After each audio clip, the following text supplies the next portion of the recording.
यत्कृपात्मं वन्दे परमानन्दमाधवं वसुदेव सुतं देवं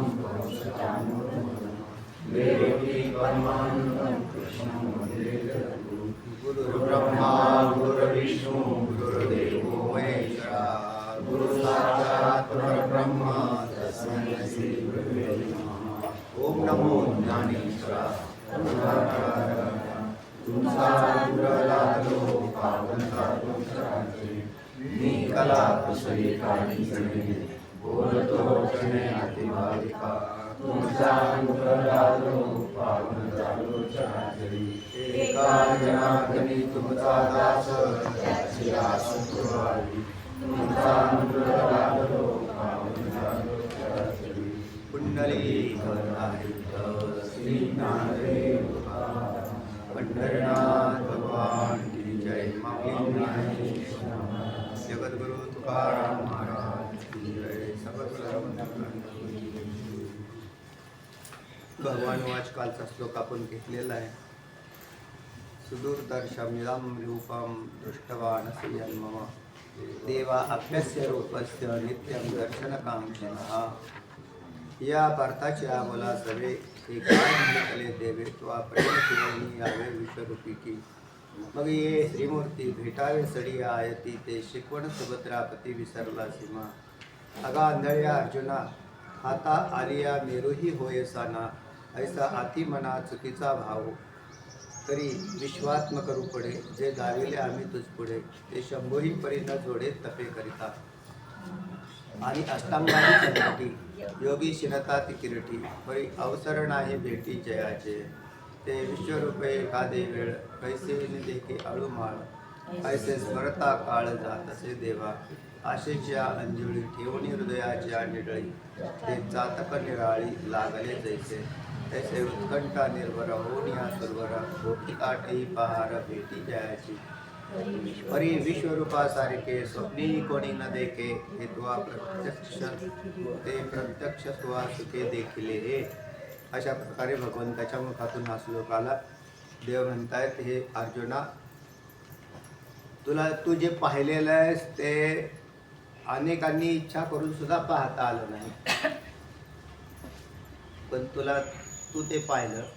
देवादिक सुरवर हे सगळे त्याच्यासाठी इच्छा करून तप करून प्रयत्न करून कंटाळले, परंतु तुला त्यांना पाहता आलं नाही। पण तुझं भाग्य असं आहे की तुला ते पाहता आलेलं आहे। तेव्हा ठीक आहे आत्तापर्यंतचा विषय झाला, पण अजून भगवंत म्हणतायत अर्थात भगवंताच्या मनामध्ये असणारी जी एक रुख राहिली की अर्जुनाने हे अजून पाहायला पाहिजे होतं, म्हणजे अजून बराचसा भाग दाखवायचा बाकी होता, पुष्कळ भाग अजून दाखवायचा बाकी होता। आणि त्या मध्येच अर्जुनाने काय केलेलं आहे बंद केलेलं दिसत आहे किंवा अकराळ विकराळ या भावापर्यंत प्राप्त झाले। अजून पुढे काय काय भाव असतील नाही सांगता येणार, कारण पुढे अजून काय काय भाव असतील काय सांगता येणार आहे आपल्याला। पण जिथपर्यंत दाखवलेलं आहे तितकं हे पूर्ण झालं असं म्हणायचं। भीतीने ग्रस्त होत अशा प्रकारे उदासीन झालेली चित्तवृत्ती अर्जुनाची या भगवंतानी पाहिली आणि मग त्यानंतर ते बंद केलेलं दिसत आहे। म्हणून त्याचं वर्णन करताना हे पुन्हा पुन्हा येत आहे। जसं 48व्या श्लोकामध्ये हा विषय आलेला होता। 48व्या श्लोकात काय विषय आला होता?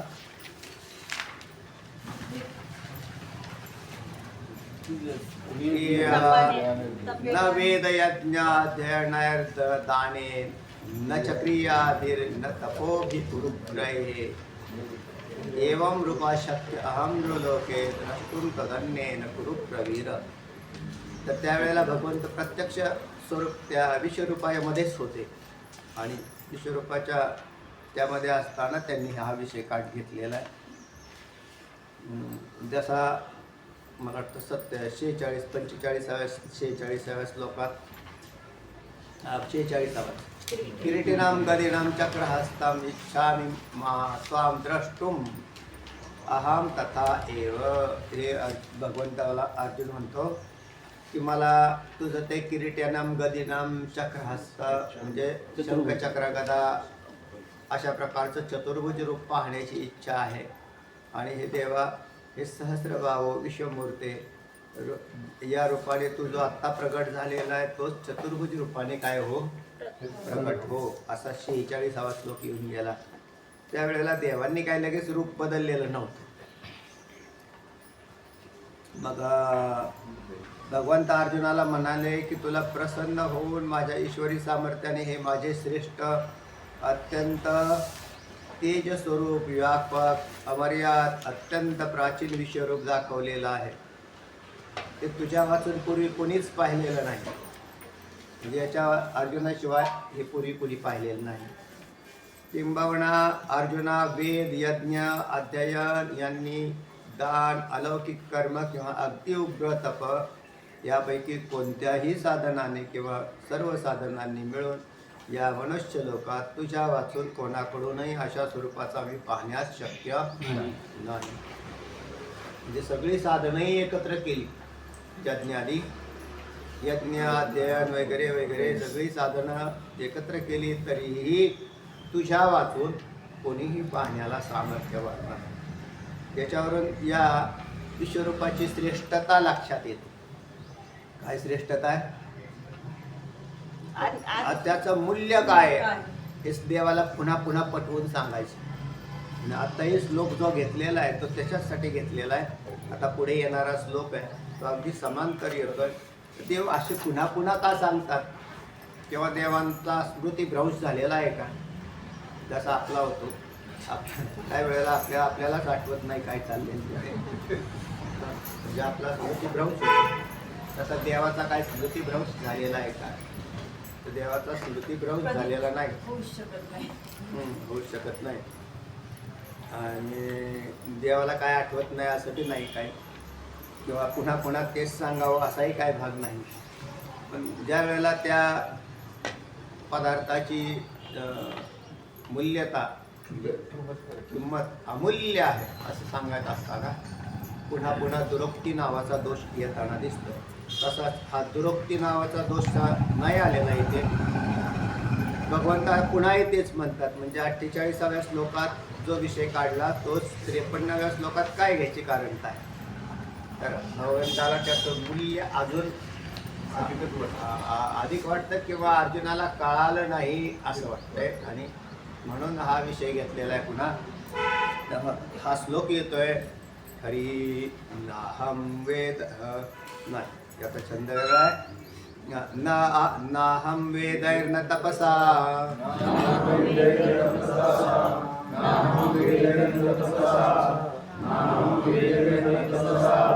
दानेन न चेच्छया न दानेन न चेच्छया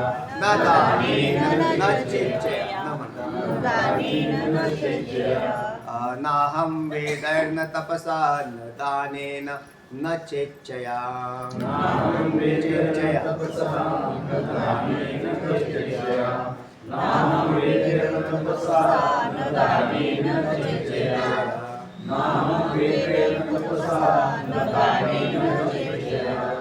हरि शक्य एवं विदो द्रष्टुं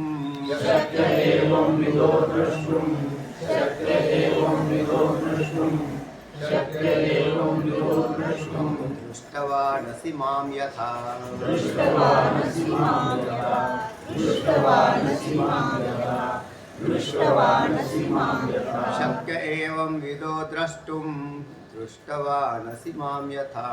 शक्य एवं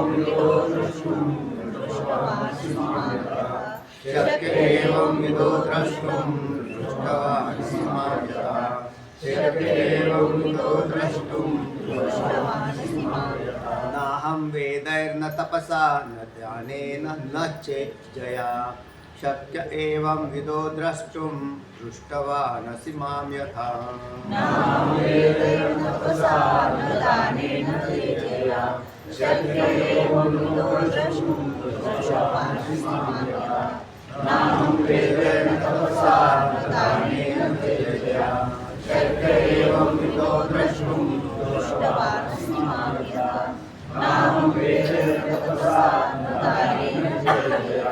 शक्य एवं विदो द्रष्टुं दृष्टवानसि मां यथा.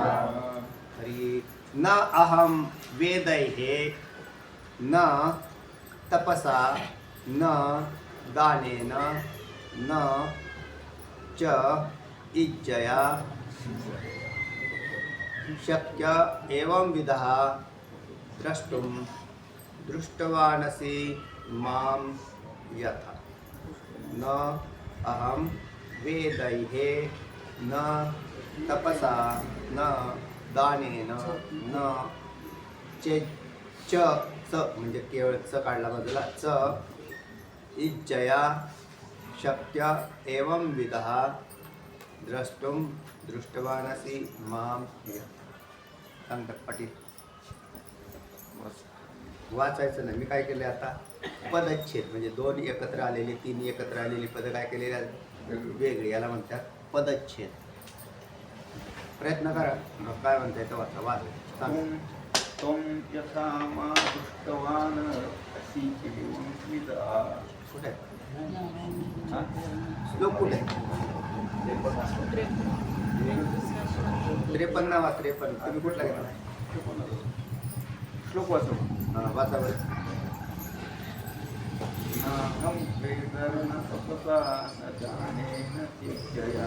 न राहिला न दानेन न चैत्यजया शक्य एवं विधो दृष्टं दृष्टवानसि मां यथा.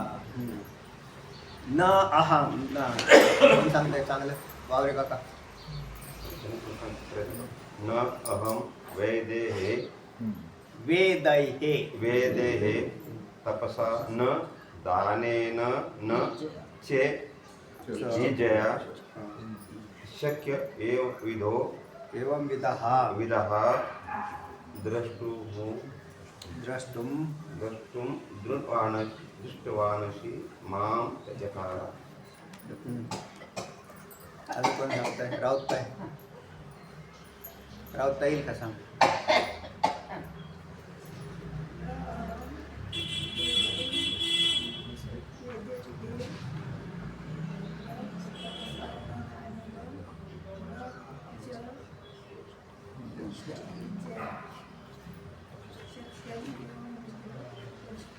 एवं विधः द्रष्टुं बरोबर सांगितलं. न अहम वेदय न म्हणजे नाही. अहम मी वेदय हे म्हणजे वेदाने न नाही तपसा तपाने न नाही दानेन दानाने न नाही च त्याचप्रमाणे इच्छया म्हणजे यज्ञाने ही. तर त्या काय पण हे सगळं कशाने दृष्टवानसी म्हणजे जे तू पाहिलेलं आहेस ते. न अहम हा मी जो आहे तो दानाने म्हणा पहिल्यांदा वेदाने लिहिलंय. वेदैहे न वेदैहे न तपसा न दानेन च इच्छया त्याचप्रमाणे यज्ञानेही पाहताने शक्य म्हणजे शक्य नाही. एवं विधः हे जे रूप आहे ते द्रष्टुम म्हणजे दर्शन मिळालेलं तुला जे रूप आहे ते पाहणं दानाने यज्ञाने तपाने वेदाने शक्य नाही. दृष्टवानसी माम यथा जे तू पाहिलेला आहेस. पाहिलेला आहेस म्हणजे संपलेला आहे. पाहिलेला आहेस हा शब्द प्रयोग तेव्हा आला ज्या वेळेला हा संपून गेलेला आहे. आणि जे तू पाहिलेलं आहेस ते पुन्हा आता तुला पाहता येणे शक्य नाही. अजून एक आहे ते साधनांनी पाहता येणे शक्य नाही. 48व्या श्लोकात विषय आला. काय म्हणले या साधनांनी पाहता येणं शक्य नाही किंवा त्या साधनांच्या म्हणजे ते साधनांचे कितीही साधनांचे प्रयत्न केले तरी पाहता येणं शक्य नाही. आणि या कोणत्याही साधनापासून उत्पन्न झालेलं कोणतंच पुण्य माझं ते दर्शन घडवू शकत नाही. त्या साधनांपासून निर्माण झालेलं कोणतंही पुण्य माझ्या दर्शनाला कारणीभूत ठरत नाही. कितीही पुण्य केलं साधनं केली म्हणजे माझं दर्शन होईल तर हे नाहीच नाही. पण कोणी अशी साधनं करत बसलेलं आहे आणि कितीही साधनं केली कितीही तप केली तरी सुद्धा माझं हे दर्शन घडणं शक्य नाही. तर भगवंताने आता सांगितल्याप्रमाणे ज्याच्यामधून अधिक तळमळही व्यक्त केली. अर्जुनाच्या पुण्याचाही इथं बोबाट होतोय. तुझं किती पुण्य आहे बुवा, इतका अमाप पुण्य आहे की ज्या अमाप पुण्यामुळे तुला हे दर्शन घडलेलं आहे. म्हणून या ठिकाणी पुन्हा देवांनी हा जो विचार केलेला आहे या श्लोकातून, या न वेद आहे हे वेदांच्या द्वारे. वेद हा जीवलग आहे, कारण अत्यंत जीवलग भगवंताच्या श्वासातून प्रगट झालेला किंवा भगवंताचं एक अविभाज्य शरीर म्हणा. वेद हा काय आहे? एक शरीर आहे, देवाचं शरीर आहे. आणि मग ते शरीर असताना हे शरीर का नाही पाहता येत? वेदाचं अध्ययन केलेल्या व्यक्तीला, म्हणजे वेदाचं चिंतन केलं आणि वेद रूप बनलेला जो कोणी असेल, वेद आहे हे म्हणजे वेदाच्या द्वारे. आणि वेदाच्या द्वारे हा वेद काय करून देतो? भगवंताच्या शरीराचं ज्ञान करून देतो. नाहीतरी आपल्याला जे ज्ञान होतंय ना आत्ता, हे कशामुळे होतंय? वेदामुळेच होतंय. जे जे वेदामधला भाग आहे तोच व्यास महर्षींनी अशा प्रकाराने 4 वेदामध्ये विभागणी केली. चतुर्वेदामध्ये मूळचा वेद हा एकच होता, जो भगवंताच्या श्वासातून प्रगट झाला. तेच पुन्हा भगवंताचे अवतार असणारे व्यास महर्षी, त्यांनी त्याचं खंड निवडली, वेदाची वेगवेगळी खंड तयार केली आणि त्या वेदापासूनच शास्त्रांच्या, इतर सगळ्या शास्त्रांनी जन्म घेतला. व्यासश्चिष्ट जगत्त्रयः असं म्हटलं तसं वेदापासूनच जे वेदात आहेत तेच सगळीकडे आहे. जे वेदापासूनच सगळी शास्त्र त्यांचं ज्ञान सांगायला तेव्हा प्रवृत्त झाले. तर त्या वेदापासून सगळा विषय आला. मुख्य वेद हा भगवंताचा एक अविभाज्य अंगच आहे. कशावरून? तर तो भगवंतापासूनच उत्पत्ती झाली ज्याची, निश्वासी, जयाचे निश्वासी, जन्म झाले वेदराशी, अशा असणाऱ्या.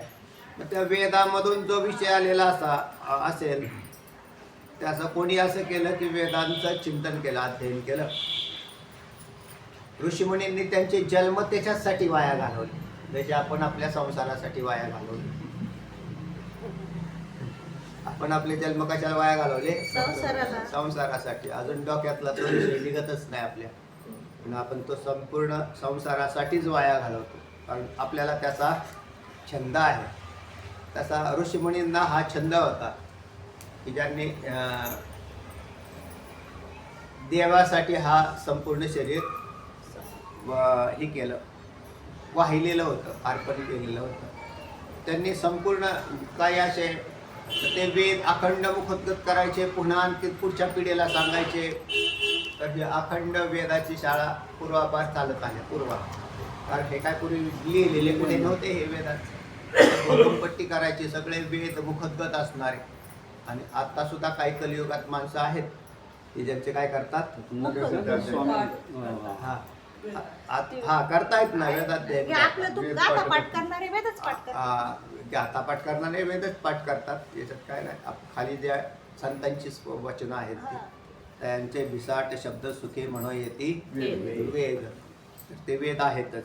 तर हे करणारे जे आहेत ते करत आहेत. पण पूर्वापार, पण ज्यांनी आता हे करत असताना एका वेळेला बुद्धीत 2-2 विषय राहत नाही. एक कोणता तरी विषय राहतो, एका वेळेला एकच विषय काम करतो. आणि त्याच्यामध्ये आपण बी म्हणतो ना, आता आपल्याला जरा स्मरण होत नाही, तर दुसरे विषय कुठेतरी आलेले असतात, बुद्धीमध्ये येत राहतात. म्हणजे ते मागचे कुठेतरी स्मरण होत असतात, कारण ते एका वेळेला तोच विषय पुढे पुढे पुढे पुढे चाललेला असतो. जसा आणि प्रपंचाच्या ज्ञानासहित वेदांताचं ज्ञान एकाच काळात दोन्ही राहत नाही.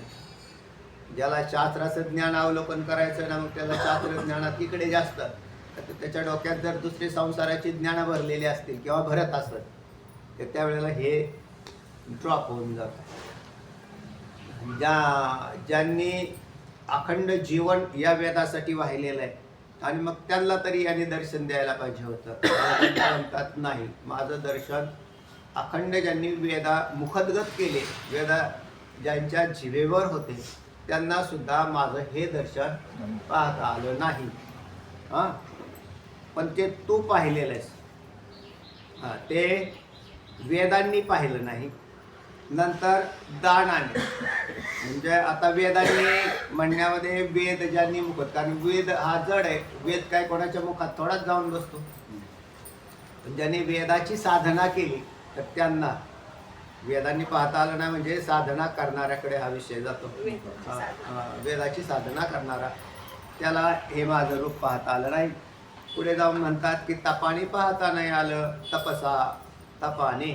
तपाच्या द्वारे सुद्धा भगवंताचा आपण मागं तपांचा 48व्या श्लोकाच्या वेळेस विचार केलेला आहे. त्या ठिकाणी विस्तृत विचार केलेला आहे, यज्ञांचा विचार केलेला आहे, पूर्तकर्म है ना, इष्टकर्म, दत्तकर्म, त्यांचा सत्कर्माच्या द्वारे मला पाहता नाही आलं, तपांच्या द्वारे पाहता नाही आलं. मग ते वेगवेगळे तप आहेत, त्यांचा विचार आपण 48व्या श्लोकात केला. पुन्हा करायची आवश्यकता नाही. 55 श्लोक गेला ना हा. आता सुदूरदर्श मागचा गेलेला 52. हा त्याच्यामध्ये ते पदच्छेदाच्या भगवद्गीतेमध्ये अर्थ दिला चतुर्भुज रूपाचा सांगितलेलं आहे. हा, चतुर्भुज रूपाचं दिलेलं आहे. हा, पण आणि इथं विश्वरूपाबद्दल बोलू राहिले. मी वाचलं होतं. पण आता हा विषय सुदूरदर्शनम, तर त्या सुदूरदर्शनम याच्यात ते माझं ते जे दुर्लभ रूप आहे, तर दुर्लभ रूप जे चतुर्भुज रूप आहे हे दुर्लभ आहे, अति दुर्लभ नाही. हा, मग त्याचं- त्या साधक संजीवनीमध्ये सुद्धा त्यांनी असं म्हटलेलं आहे का देवांना सुद्धा हे विश्वरूप आहे ना ही माहीतच नाही, त्यांना देवांना फक्त माहित. चतुर्भुज रूप माहिती आणि ते सुद्धा त्यांना दुर्लभ आहे. तर चतुर्भुज रूप हे दुर्लभ आहे, याच्यात काही शंका नाही. पण इथे शब्द आलेला आहे तो सुदूर दर्शनम, सुदूरदर्शम इदम असा शब्द आला ना. हो. तर सु या पदाने आपण विश्वरूपच घेतलं. आणि दांडेकर मामाच्या याच्यात पण विश्वरूपाबद्दलच आलं, याच्यात पण विश्वरूप आणि चतुर्भुज रूप फक्त हे भगवद्गीतेमध्ये- दुर्लभ आहे, याच्यात काही शंका अहो त्याचं हेही रूप दुर्लभ आहे, कोणतंही रूप दुर्लभ आहे, पण अति दुर्लभ असं म्हटलंय ना, म्हणून सुदूर दर्शम असा जो शब्द प्रयोग केला, म्हणून तिथं पुन्हा देवाला विश्वरूपाचा विषय सांगायचा होता. आणि आता चालू विषय कोणता आहे? विश्वरूपाचा आहे. चतुर्भुज रूपाचा नव्हता. आपण ते भगवद्गीतेत- आणि याच्यामध्ये किरीटनम गदिनम चक्रहस्तम इच्छामी असा अर्जुन जो म्हटला, तो म्हणजे मी तुझ्या शंखचक्र गदा पद्म या रूपाची इच्छा करतो. ते चतुर्भुज रूप आहे. तर मी किरीटनम गदिनम असं होतं ना, किरीटनम ज्याच्या हातात ज्याने मुकुट घेतलेला आहे, गदिनम गदा घेतली. मग गदा घेतलेलं विष्णूचं रूप कोणतं आहे? चतुर्भुज रूप आहे. पण चतुर्भुज रूप हे अर्जुनाच्या समोर नंतर आलं होतं. पहिल्यांदा भगवान श्रीकृष्ण ज्या वेळेला विश्वरूप धारण करायला सुरुवात केली त्यावेळेला तेच चतुर्भुज झाले आणि नंतर विश्वरूपामध्ये आले. पण तरी सुद्धा चतुर्भुज रूपापेक्षा कृष्ण रूप आहे ना ते अधिक श्रेष्ठ होतं, कारण अर्जुनाला वास्तव स्थितीवर यायचं होतं, त्याच्यातून बाहेरच पडायचं होतं. म्हणून नंतर म्हणून त्याच्यामध्ये 2-3 रूपांचा विचार आला. पहिलं कृष्ण रूप, चतुर्भुज रूप, विश्वरूप. आता त्याचा लय पावला त्यावेळेला विश्वरूप चतुर्भुज रूप कृष्णाचाच आलं. विराट झाला. कृष्णाचाच विराट झाला. हा, नाही, ज्या वेळेला पुन्हा लय पावले त्यावेळेला विश्वरूपाचं चतुर्भुज रूप आणि चतुर्भुजाचं कृष्ण रूप. असं हे सांगितलं तुम्हाला मी. त्या असं आलं. आता भगवंत जे सांगतात शेवटचा गोशिवारा, त्याच्यामध्ये 52व्या श्लोकाचा विषय म्हणत होते ना तुम्ही. तर हे विश्वरूप तिथंही म्हटलंय की सुदूरदर्शम, जे सुदूरदर्शम अर्थात सु या पदाचा अर्थ होता अति, दूर म्हणजे दुर्मिळ, आणि दर्शनम म्हणजे दर्शन करणं, जे दर्शन करायला अत्यंत दुर्मिळ आहे. असं रूप कोणतं असेल तर विश्वरूप आहे. विश्वरूप आणि खाली ओव्यांमध्ये हा, विश्वरूप आणि विश्वरूपाचं. एखादे वेळी. आणि जे दुर्लभ आहे ते चतुर्भुज रूप आहे. आणि जे अर्जुनाला किंवा सगळ्यांना शक्य झालेलं आहे ते कृष्ण रूप आहे, कारण द्वापारयुगात त्यांनी अवतारच घेतलेला होता देवाने. स्वप्ने कोणी न देखे विश्वरूप. हा, द्विभुज रूप जे आहे कृष्ण रूप ते सगळे पाहत होते. भगवान श्रीकृष्ण युद्धावर रथावर बसलेले होते, हे सगळ्यांनी पाहिलं का नाही? चतुर्भुज मनुष्य द्विभुज रूप मानव रूप आहे. मानव रूपामधून पाहिलं ते दिसायला मानवच दिसत होते, मानवी आकार, मानवी रूप असं, किंवा यांच्याबरोबर बागडताना राहताना कुठं देवकी वसुदेव तिथेही सुद्धा ते रूप जे होतं ते कृष्ण रूप जे होतं ते मानव रूपामधून असं प्रकारे होतं दर्शन सगळ्यांनाच मिळत होतं दर्शन ते असं काय नव्हतं की काहींना दर्शन होत होतं आणि काहींना दर्शन होत नव्हतं प्रभू रामचंद्रांचं रूप बी तसंच आहे सगळ्यांना दर्शन होत होतं पण कळत नव्हतं म्हणजे हे मानव आहेत हे कळत होतं मानवाच्या दृष्टीने मानव म्हणून विचार करायचा म्हणून मग ते सगळ्या प्रकारचे दोष पाहायचे त्या रूपामध्ये काही दोष पाहत होते काही दोष पाहत नव्हते याचं कारण बी ते त्यांना काय समजत होते मानव समजत होते मानव देव समजत नव्हते आता कृष्ण रूपामध्ये बी तसाच प्रकार होता तर तेव्हा 52व्या श्लोकात जे म्हटलेलं आहे ते अत्यंत दुर्मिळ असणारं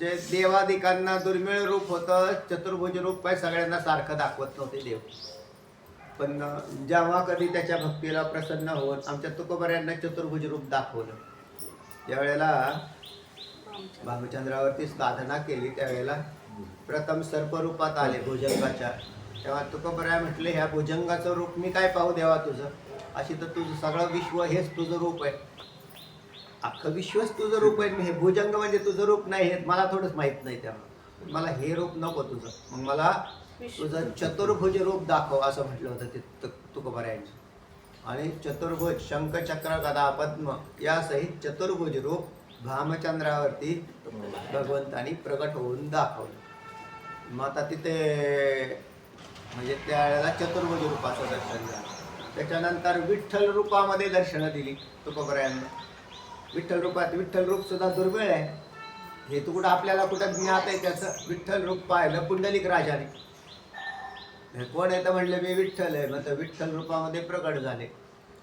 ते वेगळंच रूप तिथं काय चतुर्भुज नाही किंवा कुठलीच शंखचक्र गदा पद्म काहीच घेतलेलं नाही केवळ विटेवर हात ठेवून असं शांत मुद्रा असलेलं रूप हे पुंडलिक राजा तिथं भावच शांत होता म्हणून रूप शांत आहे पुंडलिक राजा शांत होता कुठंच वृत्ती ते आपोआप स्थिर झालेली होती आईवडिलांच्या चरणावर तर तिथे असं स्थिर रूप होतं पुंडलिक भगवंतही तसे राहिले आता आपला जो मूळचा इथला विषय चाललेला आहे की ह्याची सगळीच रूपं जरी दुर्मिळ असतील तरी अति दुर्मिळ असं जर कोणतं असेल तर विश्वरूप आहे तेव्हा न अहम दान आहे वेद आहे हे मी त्या वेदांनी पाहिला जात नाही वेदांच्या कोणत्याच साधना किती वेद मुखोद्गत झाला आणि वेद माझं जरी अंग असला तरी विश्वरूपरूपी अंग दाखवू शकत नाही विश्वरूपाचं माझं हे अंग वेद दाखवू शकत नाही म्हणजे ते पुण्य निर्माण करू शकत नाही कारण शेवटी विश्वरूप कशाने पाहिलं जाईल पुण्यावर पाहिलं जाईल तर वेद मुखोद्गत जरी केलं तरी अपार पुण्याच्या राशी बनतील पण ते पुण्य माझं विश्वरूप दाखवू शकत नाही ते कोणी कितीही तप केली काला विषय गेलता तपाचा विषय घ्या आला की त्या भगवान शिवजींचा विषय हा नेहमी येतच असतो तर तेव्हा तरी विश्वात्मक रूपणे जे दाविले आम्ही तुझं पुढे ते शंभू ही परी न जोडे तपे करिता शंभूला भगवान शिवजींना सुद्धा म्हणजे त्यांना ते प्राप्त करता आलं नाही माझं हे रूप मग तपामध्ये तर एक नंबर होता त्यांचा तेव्हा अगदी आपण पाहिलं तर जमदाग्नी वशिष्ठ मुनी विश्वामित्र आदी यांची नावं तपामध्ये घेतली जातात त्यांनी हजारो लाखो वर्षांची तप केली म्हणजे ते दुसरं काय करतच नव्हते तपच करायचे त्या तपांच्या द्वारे सुद्धा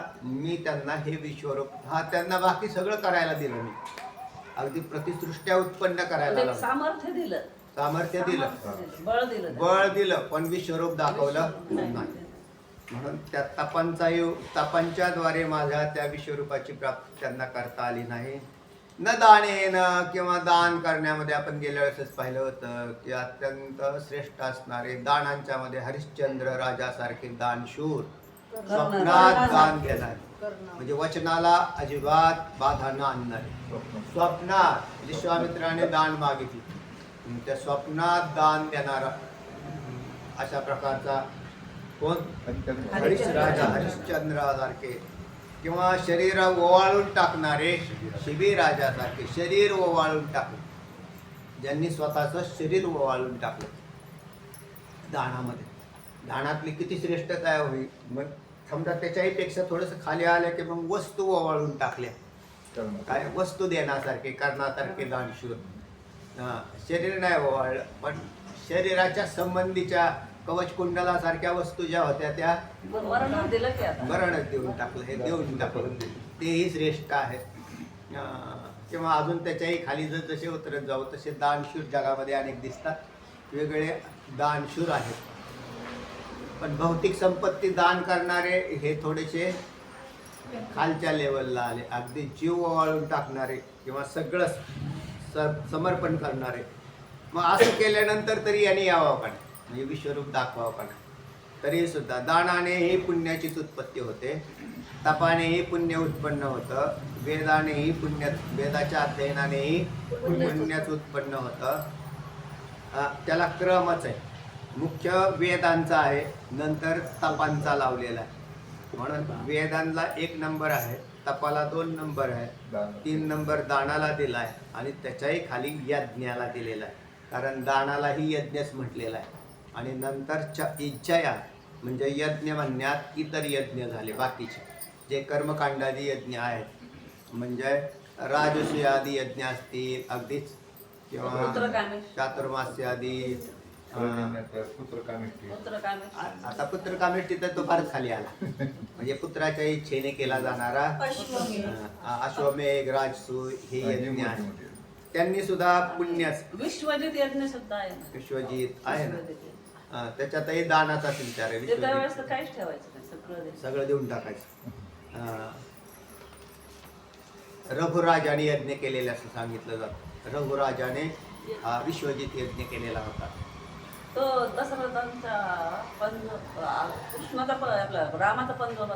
त्यांच्याच वंशात रघुराजा. त्या राजाने विश्वजित यज्ञ केला. सांगितले जाते ना कथा आपल्या कशात दसऱ्याच्या याची तर तेव्हा हे सारं देऊन टाकलं. सगळं दिल्यानंतर यांनी दाखवावं का नाही, हे दाखवत नाही. आपण तर काहीच देत नाही ना, आपला तो विषय संबंध येईलच कुठं. ज्ञानेश्वरीच वाचायला मिळाली एवढं भाग्य समजायचं. कमीत कमी ज्ञानेश्वरी तरी वाचायला मिळाली, एवढे आपण चिकट आहे. त्या आपण काही देण्यामध्ये आपला काही सहभाग नाही. कारण आपले देहवासना, देहबुद्धी, मम वासना अधिक बलवान. आणि ज्यांच्या होत्या अशा, तर ज्यांनी, कारण अजून एक भाग आहे, आपण त्याग करतो असं म्हटलं तर काय त्याग करतो, त्याच घेतो आणि त्याला काय त्याग करतो. काहीच नाही. आम्ही लय त्याग केला, मग कशाचा केला, तुमचं होतं का. पण हे आपल्या बुद्धीतला भ्रम जात नाही की हे माझं. म्हणजे एखाद्या वस्तूवरती ज्या वेळेला आपण माझं म्हणून पकड टाकतो त्यावेळेला तीच भ्रमाने पडलेली आहे आणि तीच त्याला दुसऱ्याला द्यायचं म्हटलं तरी तो काढून देत नाही. त्याची पकड पडली, हे माझं आहे ना. त्याला असं टाका तर तुझं आहे तर तुझं दाखव सिद्ध करून, सिद्ध होतच नाही. या विश्वातल्या कोणत्याच वस्तू आपल्या नाहीत. देहच माझा नाही तर बाकीच्यांचा कुठं काय घेऊन बसलेले आणि सगळे. आणि मग त्यांचाच त्याग करायचा, कशाचा, नसलेल्यांचा. तर याला त्याग तरी का म्हणावा. आम्ही फार दिलं, काय दिलं, काहीच नाही. शिवाय एकच परमात्मा सगळ्या रंगाने नटलेला आहे, विविध रंगाने. तर त्याच्यात कोण कोणाला काय देतो, कोण कोणाला काय देतो, त्या कोणीच कोणाला काय देत नाही. सगळं काय असताना ते त्या म्हणजे प्रत्येकाचंच आहे ते सगळं. तर त्याच्या फक्त जीवाची बुद्धी ही काम करते. आपली आपली बुद्धी अशी काम करते, हे माझं आहे, मी आहे, माझं आहे. आणि ही बुद्धी ज्या वेळेला निष्क्रिय होईल, नष्ट होईल, त्यावेळेला खरा भगवंताच्या आकाराची आपण होऊ, त्याच्याशिवाय ना. तेव्हा आता याच्यात काही एका विश्वरूपाचं दर्शन आणि त्याच्याबरोबर अन्य साधनांच्या तुलना करून भगवंतांनी या श्लोकातून सांगितलं की ही कोणतीही साधनं यापासून निर्माण होणारं अपूर्व अदृष्ट माझं दर्शन घडवू शकत नाही. पण जे तुला प्राप्त झालेलं आहे म्हणजे याचा अर्थ पहा, तू दुसरा अर्थ निघाला. आणखीन काय अर्थ निघतो? अरे तू ज्यांनी यज्ञ केले आजपर्यंत त्या सगळ्या यज्ञांच्या मधला तू खरा याज्ञिक आहेस. आजपर्यंत ज्यांनी सर्वस्वाने दान केलं त्या सगळ्यांच्यातला खरा दानशूर तू आहे. किंवा आजपर्यंत ज्यांनी तप केली त्या सगळ्या तपांच्यातला खरा तपस्वी तूच आहेस. आणि आजपर्यंत ज्यांनी वेदाची अध्ययन केली त्या सगळ्यांच्यातला खरा तू वेद पाठक आहेस किंवा तू खरा वेदी आहेस असं म्हणा. तूच खरा आहेस. तर ह्या म्हणून पुन्हा सांगतायत की कारण तुला काय झालेलं आहे? दृष्टवानसी, तू काय केलेलं आहेस? माझं विश्वरूप पाहिले आहेस. तर तेव्हा अशा प्रकारे या श्लोकाचा भाव होता. तू ज्या प्रकाराने मला पाहिले आहेस अशा प्रकारचा मी वेदांनी, दानाने, तपाने, यज्ञाने पाहणे शक्य नाही. पै उपायासी वाटा न वाहती येत सुबटा साही सहित ओटा वाईला पै उपायासी वाटा म्हणजे उपाय म्हणजे मार्ग प्राप्तीचे, विश्वरूपाच्या प्राप्तीचे जे मार्ग होते.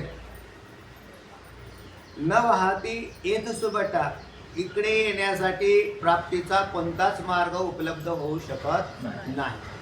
म्हणजे हे सुबटा, सुबटा म्हणजे अर्जुना महारथी, सुबटा युद्ध करणारा सर्वश्रेष्ठ असा असणारा म्हणजे सुबटा म्हणण्यात सर्वश्रेष्ठ.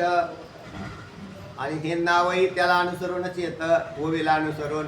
कसं की सुबटा तूच सुबट आहेस म्हणजे तूच सर्वश्रेष्ठ आहेस. मी आता जो भाव काढला होता ना, मी आता वरचा जो भाव काढला होता यज्ञातला, तपातला आणि तू श्रेष्ठ आहे त्याला सुबटा हे नाव जोडलेलं. आणि तुला जे प्राप्त झालं पण तुला सोडून इतर कोणत्याच उपायांनी तुला ते प्राप्त झालं म्हणजे बाकीच्यांना कोणाला प्राप्त झालं नाही. पै उपायासी वाटा न वाहती येत सुबटा साही सहित ओहटा वाहिला वेदी.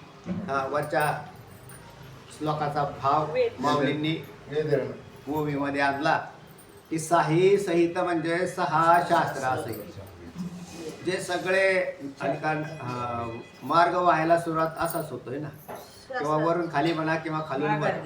आपण जरी आपल्या वाङ्मयाला धरून गेलोही वरतीही गेलो, संत वाङ्मयाला धरून संत वाङ्मय झाले, भगवद्गीता झाले किंवा साही शास्त्र झाले, वेदही झाले, खालून वर गेलो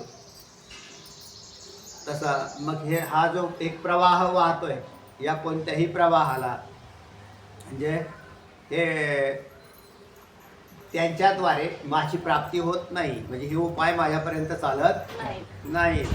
6 शास्त्र वेद, 6 शास्त्र 4 चौवेदी जाण, 6 शास्त्री कारण 18 पुराणे हरिची गाती असं जिथं म्हटलं माऊलींनी. तसं या सगळ्या 6 शास्त्र पुराण, 18 पुराण, 4 वेद हे सगळे जरी यांचं जरी अध्ययन केलं तरी हे उपाय माझ्या या प्राप्तीला कारण होत नाही. पै उपायासी वाटा न वाहती येत हे सुबटा उपायासी वाटा न वाहती. कोणते म्हणताल तर साही सहित ओहटा वाईला वेदी. म्हणजे सगळ्या वेदांनी काय केलं? हे रूप पाहण्याचा विचार केला तरी नाही. आता वेद मी तुम्हाला वेद याचा अर्थ न लावता म्हणजे वेद हाही शेवटी शब्दच आहे, शब्दालाच वेद म्हटलं. पण ज्यांनी अध्ययन केलं त्यांना आपण वेदी असं म्हणतो. त्या सगळ्यांनी मिळून काय केला? चतुर्वेदी, चतुर्वेदी, द्विवेदी, त्रिवेदी, वेदी, वेदपाठक अशा प्रकारची नावच आहेत की ज्यांचा आहे. द्विवेदी 2 वेद मुखद्गत, त्रिवेदी, चतुर्वेदी, वेदपाठक, पाठक, राजपाठक.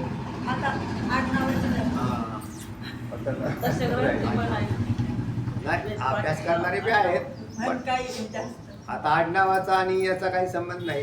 पूर्वापार परंपरा आलेली असेल, कोणी करत असेल चांगली गोष्ट आहे, वाईट काय त्यात. चांगलं आहे. पण आता तसं काही राहिलेलं नाही. पण कोणालाही कोणीही करता येते, पूजन करण्याचा सगळ्याला अधिकार आहे. चला, तेव्हा मज विश्वरूपाच्या मोहरा चालावया धनुर्धरा, तपांची आहे सर्व भारा नभेची लाग. मज विश्वरूपाच्या मोहरा, माझ्या विश्वरूपाला पाहण्याला किंवा विश्वरूपाकडे यायला, चालावया धनुर्धरा, मोहरा चालावया धनुर्धरा, तपांच्या ही सर्व भारा, म्हणजे तपांचे नुसते तप नाही, तपांचे भार. भार म्हणजे गट्टे, असे तपांचे फार मोठे. आपण जसं म्हटलं ना, त्या याच्यामध्ये आलं होतं, दान देण्याचं ठरवलं कोणी, सत्यभामा दान करी नाही अंगीकार, सेवकाच्या श्री धरुणी चाले पादुका. सत्यभामेने दान करायचं ठरवलं. तिला नारद महर्षींनी सांगितलं होतं, देवा मला हाच पती पुढच्या जन्मात प्राप्त करायचा असेल तर काय करायचं? म्हणले काय नाही, त्याच्या वजनाचं सुवर्ण दान करून टाक. सुवर्ण दान करून टाक म्हटल्यावरती ते म्हटली चालेल. मग तिने काय केलं, कृष्णाला एका पारड्यात बसवलं आणि तिच्यात सोनं. तिला म्हटलं आपल्याजवळ तर किती बी सोनं आहे, कोणाकडं त्यांच्याकडे काही कमी आहे का? किंवा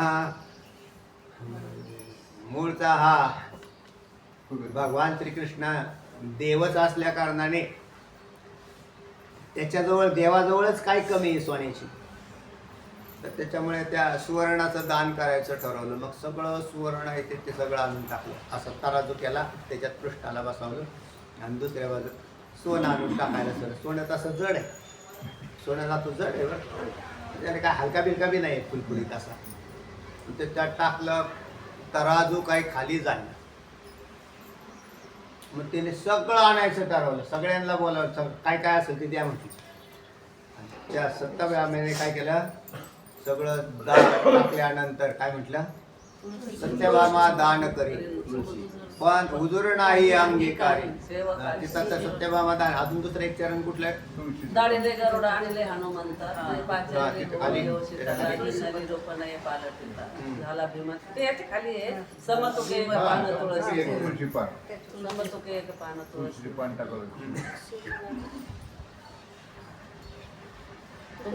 काकड्यात पण आहे. सत्यभामा रुक्माबाई ना, त्या चरणात होणार ना, राई ते समांतर आहे. बाई सत्यभामाच्या राई रुक्मा. समतुके एक पान तुळशी. ते माले ते एवढं माझ्या निघते. बोली पडली काही जवळं शेजारी. निघते. मला बोली पडली काही शापरी नाही, ती खालचं गेलं, मधलंच नेमकं राहतं. नाही, मग सत्यभामा हे शेवट आला त्याचं त्या चरणाचं सत्यभामा दान करी नारदाशी, तै पाचारिले होऊन येऊ, तै पाचारिले होऊन येऊ. सीते लाजे हा बरोबर आहे. ते पाचाळी होळी वर्षी ते लाज रूपाने तुम्ही परत वर गेले. लाजीर्ण सत्यभामा दान करी नारदाशी.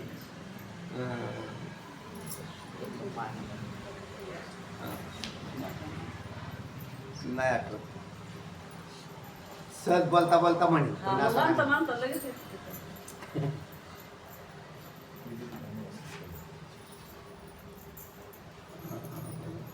तुळे घालता नये कनक राशी, समतुके एक पान तुळशी. आता एक पान हे बरोबर आहे. सत्यभामा दान करी नारदासी.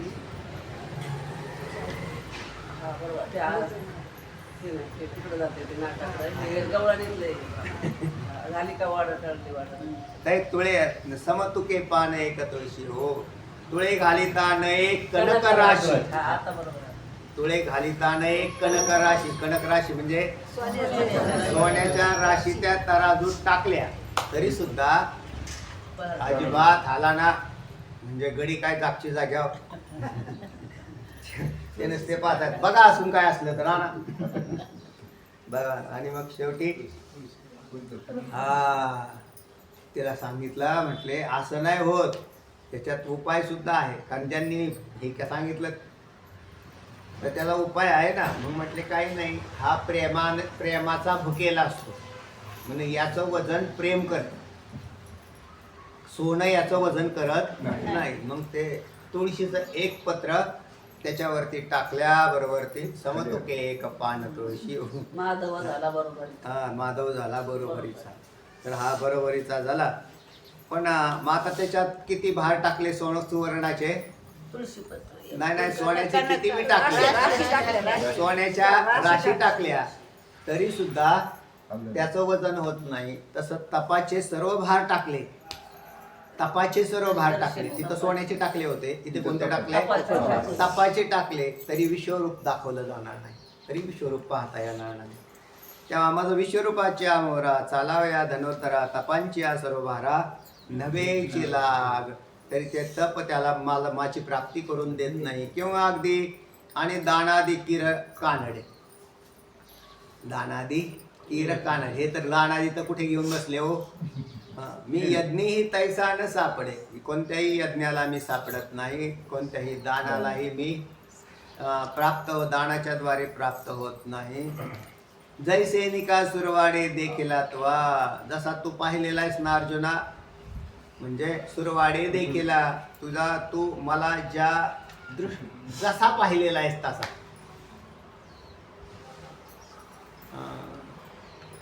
याचा एक भाग असतो बा. लहान मुलं आहेत ना, ते आपल्याकडे घरी आले, कोणी जर पाहुणे रावळे आले, त्यांना बऱ्याच कला येत असतात, त्या फक्त आई वडिलांपुढे दाखवतात, इतरांच्या समोर त्या कला दाखवत नाही. त्यावेळेला आई वडील खुश असतात. त्या मुलाने अशी काही कला दाखवली, त्याच्या चांगलं नाचतं सुद्धा, ते सुंदर नाचतं किंवा सुंदर बोलतं किंवा काहीतरी असे काहीतरी हावभाव करतं. पण कोणी जर आला असं समोर, त्याला सांग ना तुझे किती श्लोक पाठ आहेत, आम्ही गेल्यावर ते असं गप्प बसलं, काय बोलतो हा, नेहमी सगळे कितके श्लोक पाठ आहेत, सांग ना म्हणते ते असं गप्प बसलं. तर ते काही हा सांगत नाही, त्याला ते दाखवायचं नाही, प्रेम नाही तिथं त्याचं, त्याला ते दाखवायचंच नाही. अहो हे महाराज आले, त्याला काय करायचं? महाराज त्याला आईबाप श्रेष्ठ आहेत का महाराज? देवाचं बी असंच, कारण ते बी एक त्यातलाच एक आहे ना. तर त्याला म्हणून इतर सगळे तपे आले, जपे आले, याज्ञिक आले, आमके आले, फलाने, ठीक आहे, दाखवा ना. देवाने ते काय रूप दाखवलं नाही. याज्ञिक आले, आता हे सगळे साधनं करणारी मंडळी, भगवंताच्या प्राप्तीकडे जाणारे, पण याच्यात पुष्कळांच्या ठिकाणी अशा हेतुता आहे. म्हणजे चित्तामध्ये काही हेतुता धारण करून ही साधनं लोक करतात. माझी हेतुता धारण करून करतात. तपाला बसले तर हा संकल्प होता का की माझं विश्वरूप पाहावं? नाही, ज्या वेळेला आता तुम्हाला एखादा यज्ञ करायला बसले तर ब्राह्मण काका लगेच म्हणतात सोडा संकल्प. हा, तुमच्या हेतुता पाहिजे ना त्याच्यामध्ये, काय हा कोणती का असणार, म्हणजे हेतुता असते, त्याने लगेच संकल्प सोडला, हा असं असं काय असेल त्याचा तो संकल्प सोडून घेतला. किंवा ब्राह्मणच विचारत असतात काय निमित्ताने करायचं यज्ञ, कशासाठी करता तुम्ही, कशासाठी करताय? तो म्हणतो आपल्याला ना असं असं पाहिजे. बरं बरं, त्याचा संकल्प सोडला तर त्या संकल्पाच्या द्वारे त्याची प्राप्ती होईल. तपाला बसणाऱ्या याज्ञिका तप्यांनी काय विश्वरूप पाहावा असा संकल्प सोडला होता, याज्ञिकांनी काय असा संकल्प सोडला होता, किंवा दान देताना काय असा संकल्प होता, किंवा वेद ज्या वेळेला तुम्ही पाहिले तेव्हा हा संकल्प होता का, तेव्हा मी तुमच्या त्या संकल्पाला प्रसन्न हो, म्हणजे हा पूर्ण झाला म्हणून मी अवतरित हो. तर असं काही नव्हतं. तेव्हा म्हणून दानादी कीर कानडे, दानांच्या द्वारे या दानादिकांना खरोखर कानडे आहे, कीर कानडे आहे म्हणजे अवघड आहे असा अर्थ प्रयोग केला, कठीण आहे. म्हणजे या दानाद्यांना दान आदी पदही घातलेलं आहे माऊलींनी, आणि कठीणता आहे. मी यज्ञही तैसा न सापडे, तसा यज्ञ तैसा, मी यज्ञही तैसा न, यज्ञानेही तसा मी सापडत नाही. हा, विश्वरूपासारखा तसा असा म्हणलं तर विश्वरूपाला बी लावू शकता. आणि यज्ञानेही तसा मी सापडत नाही, तर मग अर्जुनाने कोणता तरी यज्ञच केलेला असेल ना. प्रेमाचं प्रेमाचं असं म्हणायचं. प्रेमाचं प्रेम आहे त्याचं. तुम्ही विश्वरूपाला जसा शब्द लावला तसा साधनालाही लावा. म्हणजे साध्याला लावला तसा साधनाला लावा. तर साधनाला लावला तरी तसा सापडत नाही, पण अर्जुनाचा प्रेमयज्ञ होताच ना, आणि त्यामुळेच तर मी प्राप्त झालो ना. तेव्हा मी यज्ञही तैसा न सापडे, जय सैनिका सुरवाडे देखीला तुवा. हे अर्जुना, जसा तू मला च्या वैशिष्ट्यासह तू मला विस्ताराने सुखानं पाहिलेला आहेस, असं म्हटलं ना. ज्या वैशिष्ट्यासहित म्हणजे भिन्न अशा प्रकारे मी अगदी प्रसन्न होऊन प्रसन्न चित्ताने तुझ्या समोर प्रगट झालेलो होतो. त्यावेळेला त्यातलं काहीच लपवून ठेवलेलं नव्हतं, म्हणून सुरवाडी. म्हणजे मी ज्या वेळेला प्रसन्न झालो होतो त्यावेळेला सर्वांशाने सर्व भाव माझा प्रकट झाला होता. आणि प्रसन्न असणाऱ्यांचं काही वेगळं असतं. जेव्हा पाऊस पडतो ना त्यावेळेला मोर नाचायला लागतो. तो कोणाला बघून नाचतो? प्रसन्न स्वतःच असतो तो त्याचा. स्वतःच प्रसन्न असतो. त्याची माहिती. म्हणजे तो स्वतःच इतका प्रसन्न होतो.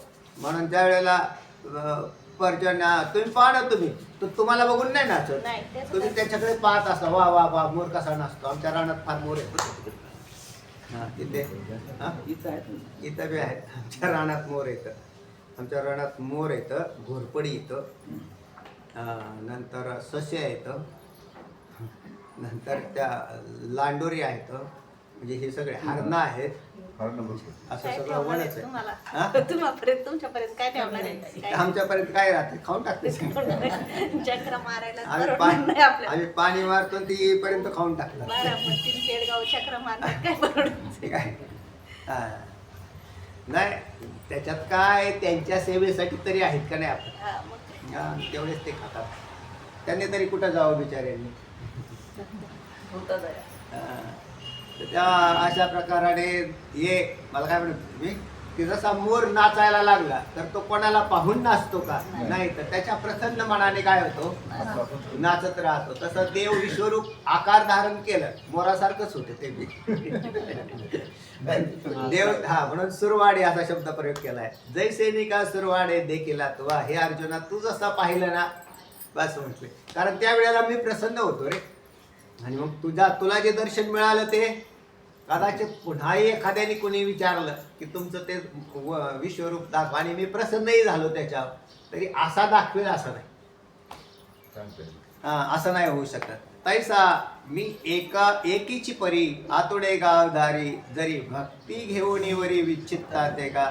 तैसा मी एकीची परी, तैसा मी एकाच साधनांच्या प्रकाराने पाहण्यास सापडतो. तो प्रकार ऐक व लक्षात ठेव. जर भक्ती हृदयाच्या घरी घेऊन चित्ताला जर भक्ती हृदयाच्या घरी घेऊन चित्ताला वरील. आता शेवटचे 12व्या अध्यायाचं अवतरण. अवतरण सुरू झालंय. भक्तीने चित्ताशी लग्न होईल तर ते शक्य आहे, असं मग खांडेकर महाराजांनी लिहिलंय. जरी भक्ती येऊन वरी चित्तात का, म्हणजे भक्तीने चित्ताशी लग्न होईल, ऐक्य होईल. लग्न म्हणजेच ऐक्य, तर ते शक्य होईल बरं. म्हणजेच अर्जुनासारखं प्रेम इतर कोणत्याही भक्ताचं दिसत नाही. किंवा अन्य साधनं जरी केली तरी ती साधनं या प्रेमाची उत्पत्ती करू शकली नाहीत. म्हणून त्या साधनांच्या द्वारे किंवा साधनं करणाऱ्यांच्या द्वारे त्या सगळ्या कोणालाही माझी प्राप्ती झाली नाही. पण तुला मात्र झाली. तैसी मी एकीची परी, तसा मी एकाच साधनाच्या प्रकारे पाहण्यास सापडतो. आणि तो प्रकार कोणता? तर भक्ती म्हणजेच प्रेम.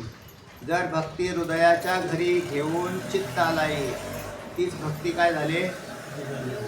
म्हणजे चित्त भक्तिमय झालं, एकरूप झालं देवाशी, तर मग मात्र हे शक्य आहे.